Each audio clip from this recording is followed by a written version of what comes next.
ఇక్కడికి వచ్చిన తర్వాత నాకు ఫోన్ చేయమన్నాను. అడ్రస్ ఇవ్వకపోయావా? తిన్నగా అక్కడికే వచ్చి వాడిని నమ్మడానికి వీల్లేదు. అడ్రస్ తెలియదని చెప్పి వాడు కాశీ వరకు వెళ్ళినా వెళ్తాడు. ఇక్కడికి ఎందుకు రమ్మన్నావు? బస్ స్టాండ్కి రమ్మని చెప్పొచ్చు కదా. అలా చేయడం కూడా ప్రాబ్లమే. ఏదో బస్ ఎక్కి నిద్రపోయి ఎక్కడో దిగి మనకు ఫోన్ చేస్తాడు. అంటే నీ ఫ్రెండ్ శ్రీకుమార్ మెంటలోడా? కొంచెం తెలివితేటలో ఉన్న మెంటల్. అలాంటి ఇక్కడికి ఎందుకు రమ్మన్నావయ్యా బాబు? నేనేం రమ్మలేదు, వాడే వస్తున్నాడు. అతను ఒకవేళ కారులో వచ్చేసాడు. తెలీదు. అదిగో అక్కడ ఒక కారు ఉంది చూడు. అయ్యయ్యో, వాడి కారే. నువ్వెలా కనిపెట్టావు? సారీ, అప్పుడప్పుడు నాకు సిక్స్త్ సెన్స్ పనిచేస్తుంది.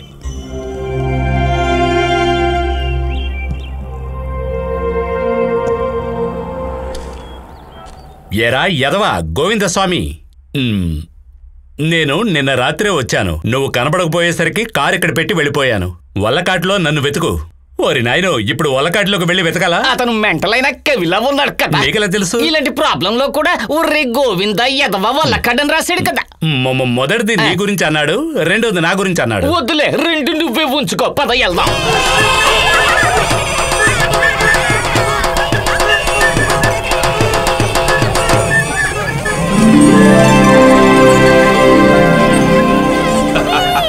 గోవిందా, ఓ గోవిందా,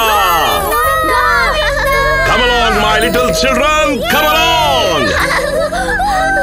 ఒరే, ఈ ఊరు ఎంత అందమైన ప్రదేశం. ఇక్కడ అడుగుపెట్టిన క్షణం నుంచి నాలో ఏదో తెలియని సంతోషం, ఒక వైబ్రేషన్, ఒక అలజడి. గోవిందా, గోవిందా. నిన్న రాత్రి ఒక ముళ్ళ కంచె మీద అలాగే వాలిపోయి నేను సుఖంగా నిద్రించాను.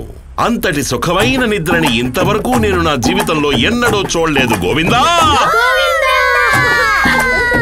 ఇక్కడ నా కోసం వేచి ఉన్నది ఏమిటి? కథయా, కవిత, ఇతిహాసమా, లేక కల్పితమా? ఏమిటది గోవిందా? నాలోని అతీత శక్తులు అపారమైన అర్థం లేని కళలన్నీ నేర్చుకుని అనవసరంగా మా ప్రాణాలు తీస్తున్నావు. ముందు ఆ పిల్లల్ని తరివి.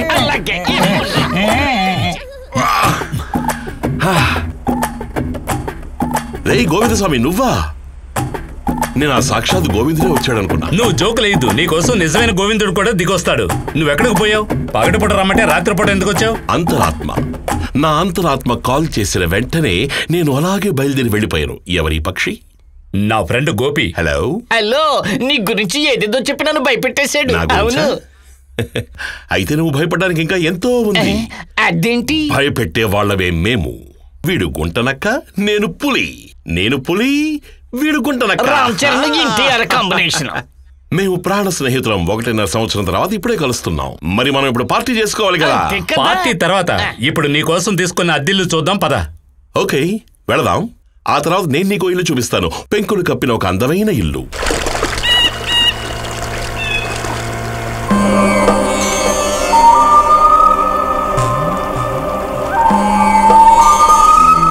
నిన్న రాత్రి నేను ఇక్కడికి వచ్చినప్పుడు ఈ నీటిలో ఈదుకుంటూ వెళ్ళాను. కానీ లోపలికి వెళ్ళడానికి కుదరలేదు. అక్కడ ముళ్ళ కంచె ఉంది కదా, అందుకే దాని మీద వాలి అలా నిద్రపోయాను. సూర్యుడు ఉదయించడానికి ముందే మళ్ళీ తిరిగి వచ్చేసా. నువ్వెందుకు ఇక్కడికి వచ్చావు? నా అంతరాత్మ చెప్పింది. అయితే నువ్వు నిజంగానే మెంటల్ అన్నమాట. ఒక్కసారి నేను మెంటల్నే. గోవిందస్వామి, మనం వచ్చిన దాన్ని తిరిగి వెళ్ళిపోదాం. ఈ ఇంట్లో ఏదో ఉన్నట్టుగా ఉంది. నా గుండె ఆగిపోయేలా ఉంది. నాకు కూడా. వెళదాం, పద.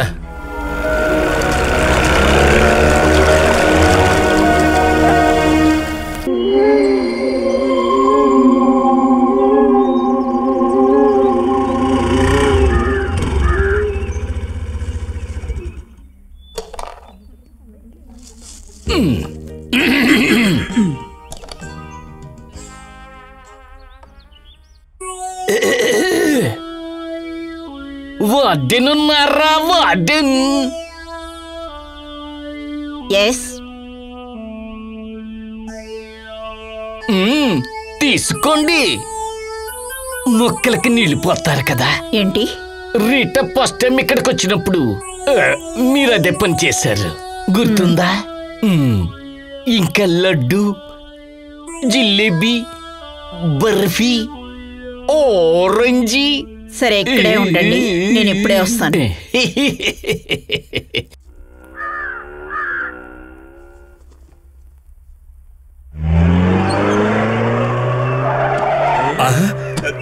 సక్సెస్. హలో. ఏరా అన్ని మనం అనుకున్నట్టే జరుగుతున్నాయి.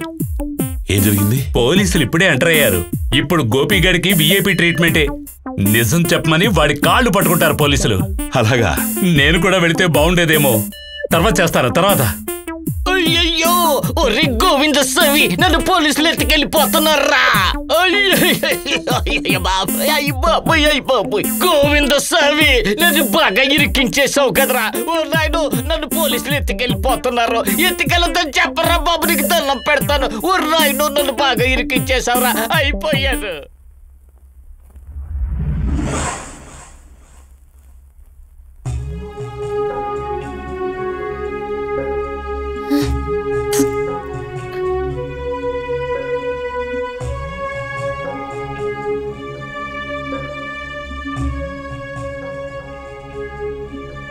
నీ మనసు మొత్తాన్ని కేంద్రీకరించి ఆ బుక్కును తోయి.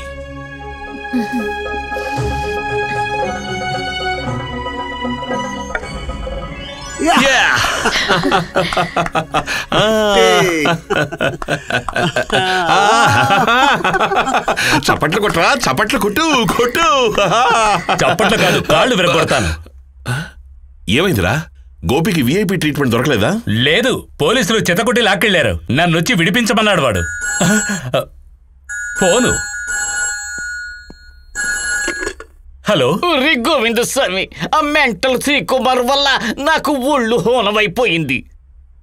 వాడిని నేను ఇల్లు అడిగినప్పుడు తను అన్ని నిజాలే చెప్పింది. కానీ ఈ పోలీసులేమో నన్ను పట్టుకుని రేటా ఎక్కడ అంటున్నారు. నువ్వు త్వరగా రాకపోతే నా ప్రాణాలు గాల్లో కలిసిపోతాయి. వస్తావా? వస్తాను. ప్రాబ్లం, పెద్ద ప్రాబ్లం. నీ పిచ్చి వేషాలు పాడుగాను. నువ్వు తెలియక నిజం చెప్పినా దానివల్ల ఇంకొకరు బలవుతున్నారు. ఒళ్ళు పెంచి ఏం లాభం? రే, పోలీసులు వచ్చి నిన్ను ప్రశ్నించేలోగా ఎక్కడికైనా వెళ్ళి దాక్కో.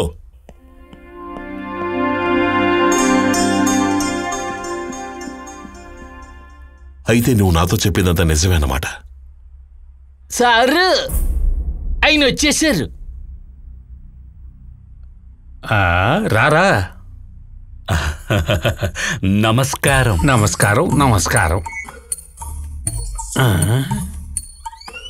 నువ్వు చెప్పిన వాళ్ళకి వీడు కనిపించడం లేదే. అయ్యో సార్, వీడికి కాదు మెంటలో, వీడి స్నేహితుడికి. అలాగా? అయితే అతన్ని తీసుకురాకుండానే వచ్చారనమాట. తీసుకొచ్చిన ప్రాబ్లమేనండి. ఎందుకని? ఎందుకంటే అదేం లేదు, వాడిని తీసుకొద్దాం అనుకున్నాను. కానీ వాడు కోతిలాగా కొబ్బరి చెట్టు ఎక్కి రానని భీష్మించి కూర్చున్నాడు. మన ఇంట్లో కొబ్బరి చెట్టు ఎక్కడుంది? మన ఇంట్లో కాదు, పక్కింటి కొబ్బరి చెట్టు. ఓ, ఏ పక్కింట్లో? మా పక్కింటి వాళ్ళ ఇంట్లో. పక్కింటి వాళ్ళో నాకు తెలీదు. నాకు తెలియాల్సింది రీటాకి వార్డెన్కి మధ్యనున్న రహస్యాలు ఈ పిచ్చోడికి ఎలా తెలిసాయి? అయ్యో సార్, వాడు మెజిషియన్ లాంటి వాడు సార్. నిమిషాల్లో అంతా మాయ చేస్తుంటాడు. వాడికి 6th సెన్స్ 7th సెన్స్ ఉందని అసలు సెన్స్ లేకుండా మాట్లాడుతూ ఉంటాడు సార్. ఇక వాడి వల్ల ఎలాంటి ప్రాబ్లం ఉండదు, నేను గ్యారంటీ సార్. నేను అడిగిన దానికి మాత్రమే చెప్పు. నువ్వు కాదు, వీడిని చెప్పను. నేను చెప్పింది నమ్మండి సార్. సరే, ఈ రీటా కేసును అన్వేషించే సిఐ నందకుమార్ నేనే అయ్యుంటే ఇందులో ఎవరూ తలదోచకుండా కామ్గా ఉండండి. తర్వాత ఆ పిచ్చోడు కొబ్బరి చెట్టు దిగిన తర్వాత నేను ఒకసారి చూడాలి. ఏ కొబ్బరి చెట్టు? పక్కింటి వాళ్ళ ఇంట్లో. వెళ్ళండి.